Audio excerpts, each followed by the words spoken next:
have a homesteading business video for you today where we're going to talk about making the jump from homesteading to farmsteading as a business and considerations for tax filing status such as LLC, sole proprietor, S-corp.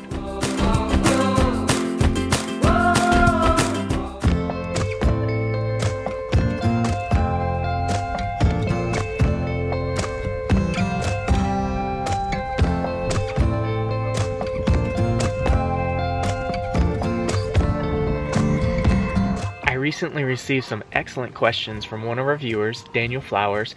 He had some questions about structuring a homesteading business, when to do it and how to do it. Daniel writes, I am wondering, when did you decide to start an actual business to sell your lambs?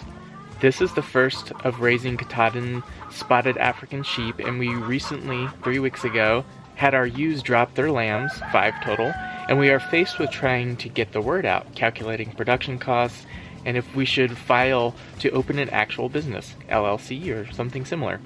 To avoid confusion, I'll first define homestead versus farmstead. A homestead is a place where people will provide for some of their own resources, generally through livestock or crop production, but there's not a business aspect to it where they're actually selling some of the stuff that they're raising on their property.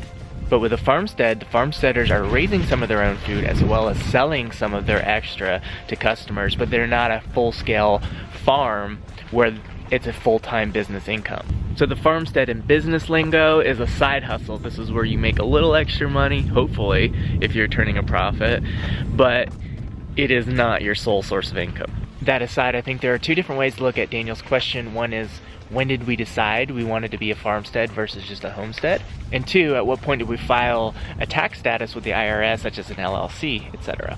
In the context of raising lambs, we decided that we would become a farmstead and sell a couple extra lambs that we would raise the day we bought our lambs.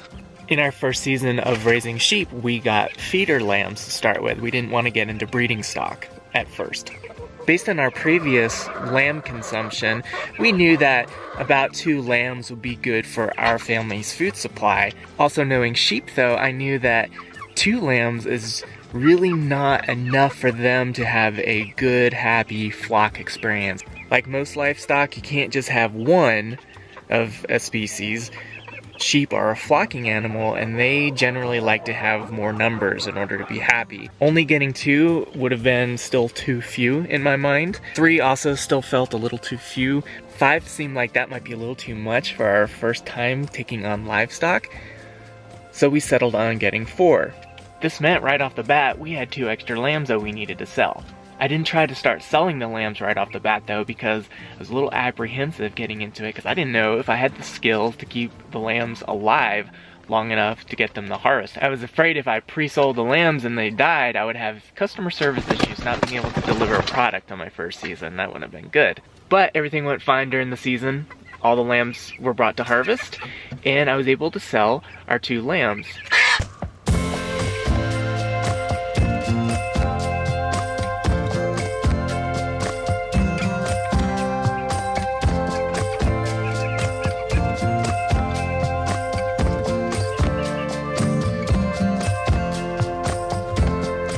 As far as our tax filing status, I decided early on when we were just getting the lambs that we would be a sole proprietorship, at least for now. And this was based on experience I've had in the past with creating other businesses. The first business I tried to start a few years back was an edible landscape design business. Prior to forming the business, I consulted with a business attorney as well as a CPA. You guys are acting as if I haven't fed you already today.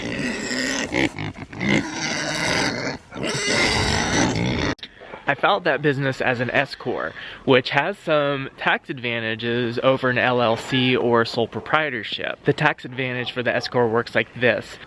Let's say a reasonable salary for an edible landscape designer is $50,000 a year. If the business were to have generated $80,000 in net profit, I could have paid myself the $50,000 salary and then had $30,000 that I could have taken as a distribution to myself. The $50,000 would be taxed as normal income, In addition to that, there would be the extra Social Security tax you'd have to pay that normally an employer pays on the employee's behalf. The $50,000 would be taxed as normal income, but the remaining $30,000 can be taken as a distribution, which gets taxed at a much lower rate. There aren't the normal payroll taxes taken out of the distribution. The S-corp also provides some legal protection. If I were acting in the capacity of the edible landscape designer and I did something on someone's property as a mistake that caused damage or somebody got hurt for whatever reason, and the homeowner decided to sue me, they would have to sue the business. They wouldn't be able to sue me directly and go after my personal assets. They'd only be able to go after the assets of the business. So if you structure it well, you can have it to where the business owns nothing, you personally own the assets of the business and lease those assets to the business, so you can really protect yourself the way you structure the business there. The downside of the S-corp is it's a little bit more complicated to structure. There are shares involved, so shareholders, and you have to have elected officers, so you have to have an annual, at least an annual meeting where you have your officer elections. So it's a little bit more of a complex structure, but there are some advantages to that system.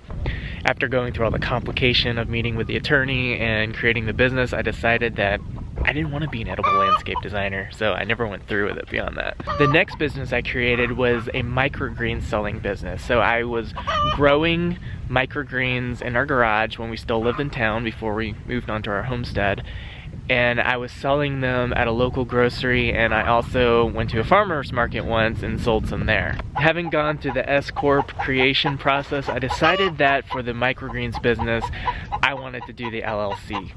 The LLC is a lot easier to structure. It's something that I could fill out on a piece of paperwork and send off to the state and get my official recognition from the state as an LLC and my IRS employer identification number for tax filing purposes.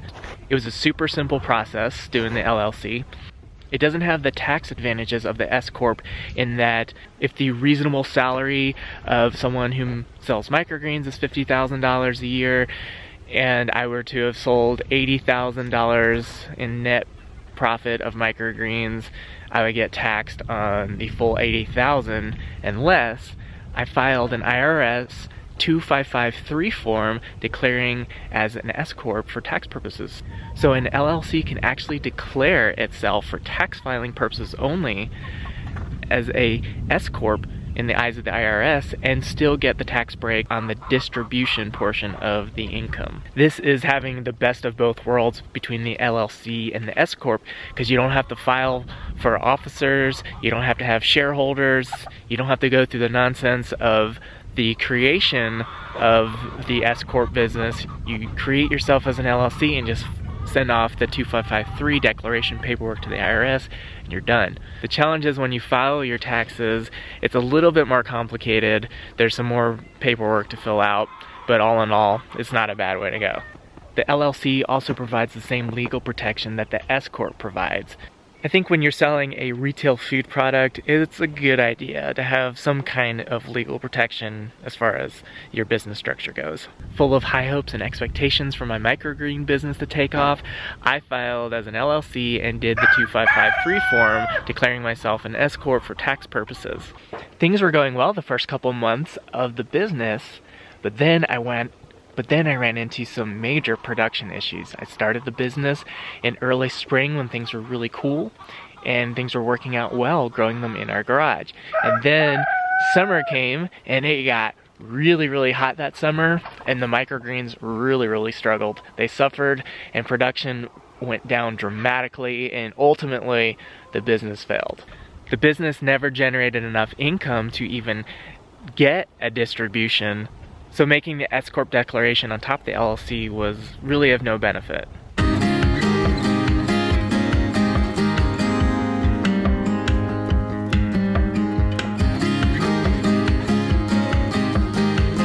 Clara?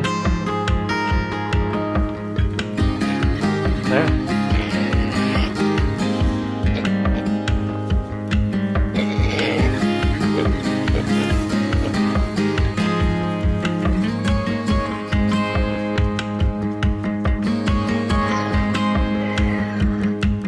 having experience with both the S-corp, the LLC, with the S-corp declaration, when it was time for us to move on to the homestead and start our little farmstead enterprise, I decided to do neither of those. I went with a sole proprietorship.